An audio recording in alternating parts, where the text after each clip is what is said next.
Muy buenos días para todos y para todas. Esperamos que hayan tenido una muy buena semana y que se encuentren muy bien el día de hoy. Por aquí les habla Laura y queríamos felicitarlos de nuevo por los trabajos que nos enviaron la semana pasada. Muchos de ustedes nos enviaron sus audios y sus escritos y nosotras quedamos muy contentas porque conocimos un poquito más sobre lo que son sus vidas. Entonces queríamos agradecerles por compartir con nosotras sus vidas y sus experiencias. Esta semana en Sobre Lectores tenemos al león, acompañado de una frase que dice lo siguiente: la fuerza no viene de la capacidad del cuerpo, sino de la voluntad del alma. Esta frase la dijo un señor que se llamó Gandhi, quien fue muy importante porque promovió la revolución desde la no violencia y la paz. Pero esta semana vamos a realizar una actividad un poquito distinta de lo que hemos venido realizando las últimas semanas. Y resulta que es que nos pasó algo muy extraño. Nosotras conocimos esta semana a un escritor que se llama Chris Van Allsburg y él nos encomendó una misión muy importante. Resulta que hace unos 30 años más o menos, un señor que se llamó el señor Burdick llegó a la oficina de alguien que publica libros y que se llama Peter y le dijo que tenía varios cuentos escritos junto a un montón de dibujos cada uno y que quería que él se los publicara. Entonces le llevó un pedacito de cada cuento junto a un solo dibujo. Peter los leyó y le encantaron. Entonces quedaron en que al día siguiente el señor Burdick le iba a llevar todos los dibujos y los cuentos terminados para que él se los publicara.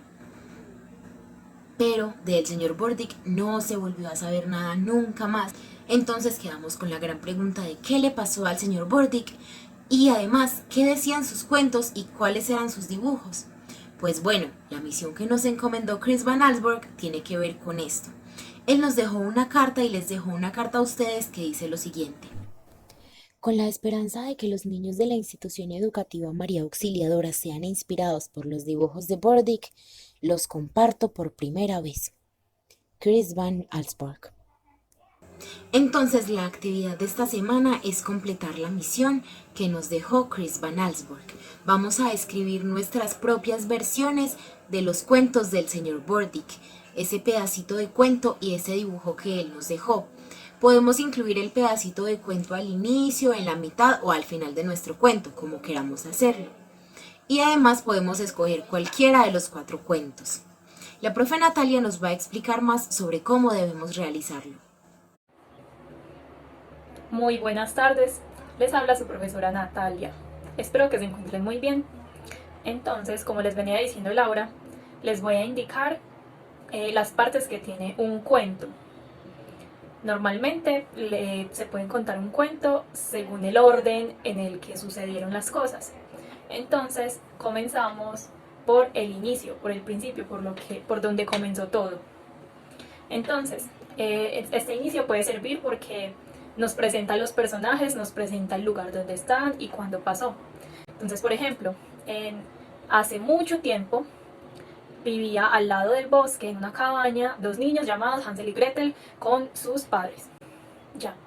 En ese inicio ya podemos identificar quiénes son los personajes, en dónde viven y cuándo pasó. En este caso pasó hace mucho tiempo, pero ustedes pueden poner qué pasó en el 2020, qué pasó o qué pasará en el 2800, no sé, lo que ustedes quieran. Puede ser un mundo de hadas. Entonces, después del inicio, sigue el desarrollo o el nudo. Entonces, en los cuentos normalmente hay un problema o hay situaciones que son complicadas y los personajes empiezan a hacer una serie de cosas para intentar solucionarlo o para salir de esa situación complicada. Todo eso que va pasando es como la parte más grande del cuento, el desarrollo, ¿cierto? Entonces, para seguir con el ejemplo de Hansel y Gretel, entonces los niños fueron abandonados en el bosque y de la nada encontraron una cabaña hecha de muchos dulces, de chocolates, de caramelo y se acercaron ahí, conocieron a una señora que vivía ahí, les ofreció mucha comida hasta que los niños se dieron cuenta de que la señora en realidad era una bruja malvada que se los quería comer, ¿cierto? Entonces ahí ellos empiezan a tratar de escapar y toda la cosa. Todo eso viene a ser el nudo o el desarrollo de la historia. Lo que pasa de en adelante que es cuando ya ellos logran solucionar ese conflicto, sea que termine como en Hansel y Gretel, que logran escapar y regresan a su casa. Eso ya es el desenlace o el final del cuento. Los desenlaces no siempre son felices. Ustedes pueden escribir la historia que ustedes quieran, pueden contar un final que no sea tan feliz, pero toda historia debe tener un final, ¿cierto? Entonces ustedes son libres de crear con esas imágenes la historia que quieran contar. Como es libre, eso quiere decir que no hay respuestas incorrectas. Lo único que sí les vamos a pedir que sean muy claros y que se lo inventen ustedes mismos, es decir, que salga de sus cabezas. Bueno, eso es todo, espero que me hayan entendido. Yo sé que muchos de ustedes ya conocen estas cosas, pero igual es importante que lo recuerden en este momento para escribir este cuento en específico. Entonces, no siendo más, les mando muchos saludos. Los felicito porque yo sé que ya muchos de ustedes pasaron a grado tercero, entonces los felicito por eso. Nos veremos en una próxima ocasión, ya en 8 días, que es nuestro último encuentro, y estaremos recibiendo sus escritos. Muchas gracias, que estén muy bien. Chao, se siguen cuidando.